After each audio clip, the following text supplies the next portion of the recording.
सभी धम्म मित्रों को सप्रेम नमो बुद्धा जय भीम। बौद्ध भारत में आपका स्वागत है। संयुक्त निकाय भाग 1 का खंड संयुक्त में ये जो अनित्य वर्ग है, नहीं सॉरी आत्मद्वीप वर्ग, आत्मद्वीप वर्ग है, इसका 5वां सूत्र है समानुपස්සना सूत्र।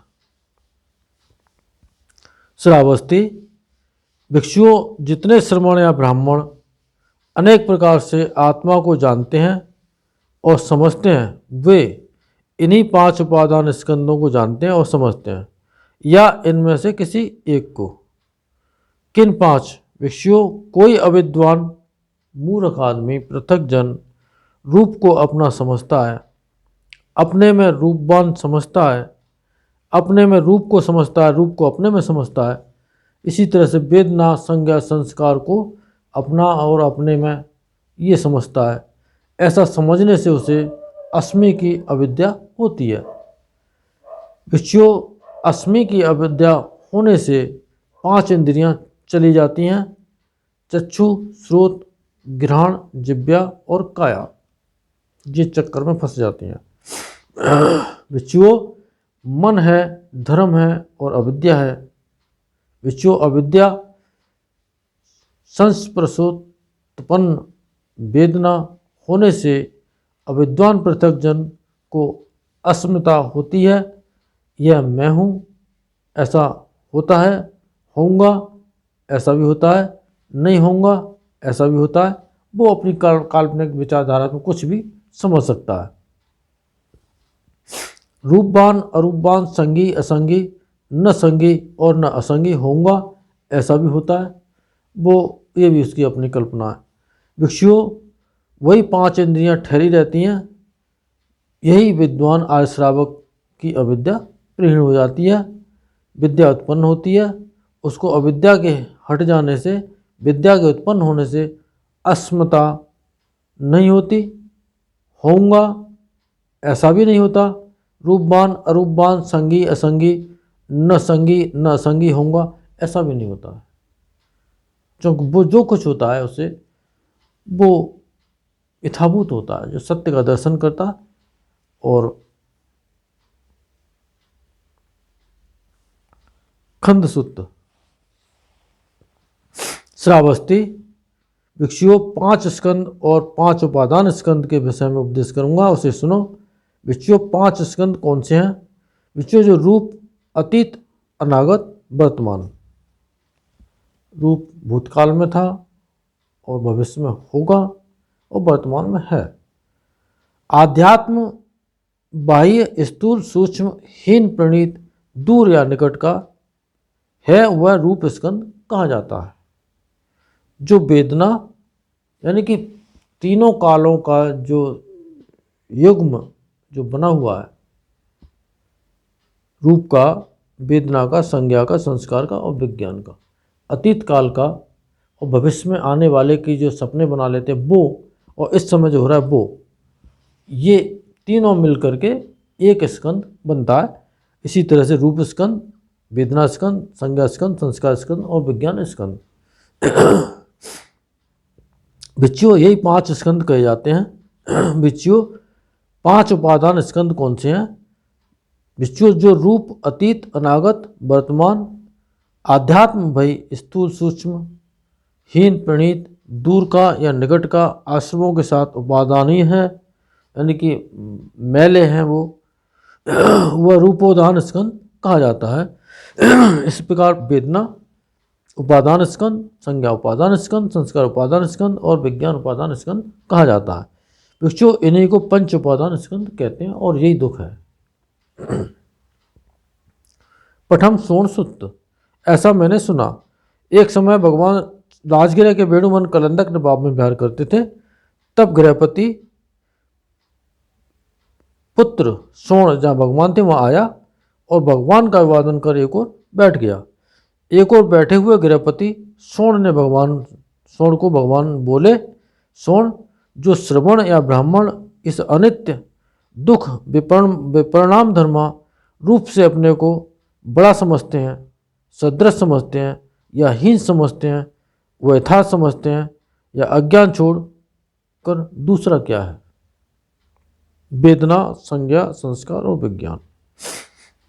कोई व्यक्ति अपने अपनापन को लेकर के ये समझे कि मैं बहुत बड़ा हूँ या बहुत छोटा हूँ, है ना, इस तरह की जो फीलिंग्स आती हैं वो। स्वर्ण, जो श्रमण या ब्राह्मण इस अनित्य दुख विपरिणाम धर्मा रूप से अपने को बड़ा भी नहीं समझते हैं, सदृश भी नहीं समझते हैं और या हीन भी नहीं समझते हैं, वह यथार्थ में ज्ञान छोड़कर और क्या है? वेदना, संज्ञा और संस्कार, विज्ञान, इनके साथ भी वो चीज़ जुड़ी हुई है। स्वर्ण, तो तुम क्या समझते हो? रूप नित्य है या अनित्य? बनते अनित्य। जो अनित्य वो दुख है या सुख? बनते दुख। जो अनित्य दुख है, विपरिणाम धर्मा है, उसे ऐसा समझना ठीक है कि यह मेरा है, यह मैं हूँ, यह मेरी आत्मा है? नहीं बनते। स्वर्ण, वेदना, संज्ञा, संस्कार और विज्ञान अनित्य हैं या अनित्य?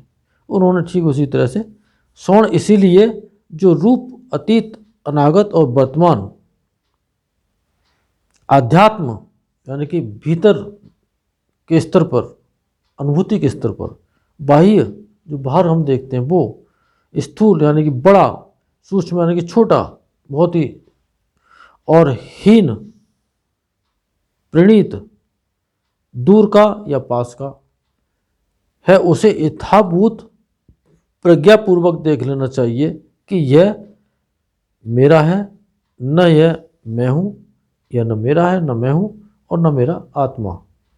जो वेदना है वो भी संज्ञा है, वो भी संस्कार है, वो भी विज्ञान है, वो भी, उनके लिए भी यह प्रज्ञापूर्वक देखना चाहिए कि यह न मेरा है, न मैं हूँ और न मेरी आत्मा है।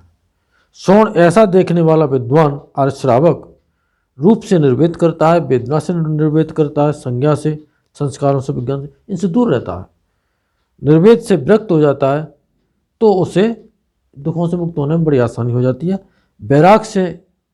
वैराग्य से मुक्त हो जाता है, जो राग वाले जो चित्त की स्थिति रहती है हमेशा उसी की खोज में जो रहता है उससे मुक्त हो जाता है। विमुक्त हो जाने से विमुक्त हो गया ऐसा ज्ञान उत्पन्न होता है, जाति क्षीण हुई, ब्रह्मचर्य पूरा हो गया, जो करना था सो कर लिया, अब और कुछ बाकी नहीं बचा, ऐसा जान लेता है। द्वितीय स्वर्ण सूत्र। श्रमण और ब्राह्मण कौन? ऐसा मैंने सुना, एक समय भगवान राजगृह में वेणुवन कलंदक निभाव में विहार करते थे। तब गृहपति स्वर्ण जहाँ भगवान थे वहाँ आया और भगवान का अभिवादन कर एक ओर बैठ गया। एक और बैठे हुए गृहपति पुत्र स्वर्ण को भगवान बोले, स्वर्ण, जो श्रमण या ब्राह्मण रूप को नहीं जानते हैं, रूप के समुदय को नहीं जानते हैं, रूप के निरोध को नहीं जानते हैं, रूप के निरोधगामिनी मार्ग को नहीं जानते हैं, इसी तरह से वेदना को, संज्ञा को, संस्कार को, विज्ञान को नहीं जानते हैं और न ही इनके निरोध को जानते हैं, न निरोधगामिनी प्रतिपदा को जानते हैं, उस मार्ग को भी नहीं जानते हैं, वे न तो श्रमणों में श्रमण समझ जाते हैं और न ब्राह्मणों में ब्राह्मण। वे आयुष्मान इसी जन्म में श्रमण या ब्राह्मण के परमार्थ को जान, देख और पाकर विहार नहीं करते। यानी कि वो जीवन तो जीते हैं लेकिन श्रमण और ब्राह्मण दोनों के परमार्थ को बिना जाने और जिए चले जाते हैं। सारा संसार इसी तरह से जिए चला जा रहा है। किसी को अपने सुखों की पड़ी हुई है और उसे मैं और मेरे करके सुखों को ग्रहण करता है और वो फंदे में फंसता रहता है। प्रति क्षण नए नए फंदे उसको जकड़ लेते हैं और धीरे धीरे करके बुढ़ापे तक पहुंच जाता है। उसके समय समय पर परिणाम आते हैं, जब परिणाम आते हैं तो बहुत दुखी होता है और रोने के अलावा उसको कुछ मिलता नहीं है। इस तरह से ये जीवन वृत्ति होती है। स्वर्ण, जो श्रमण या ब्राह्मण रूप को जानते हैं, विज्ञान को जानते हैं, वे ही श्रमणों में श्रमण समझे जाते हैं और ब्राह्मणों में ब्राह्मण। वे आयुष्मान इसी जन्म में श्रमण या ब्राह्मण के परमार्थ को जान, देख और पाकर विहार करते हैं। यानी कि जो प्रज्ञा से जान लेते हैं इस चीज़ को, वही सही मायने में जीवन जीते हैं और वही दुखों से विमुक्त आगे चल के हो जाते हैं। पठम नंदिक्ष सुत्त श्रावस्ती। भिक्षु को जो रूप को जो अनित्य के तौर पर देख लेता है उसे सम्यक दृष्टि कहते हैं। जिस व्यक्ति ने रूप को, संज्ञा को, वेदना को, संस्कार को, विज्ञान को, इनको अनित्य के तौर पर प्रज्ञा से जान लिया, तो समझो कि वो एक सच्चे रास्ते पर चलने लगा। सच्ची धारणा उसको उत्पन्न हो गई है। उसने ये समझ में आ गई उसके में कि ये सचमुच एक छलावा है जिसके पीछे ये लोग घूम रहा है। उसे अच्छी तरह समझकर यह निर्वेद प्राप्त होता है।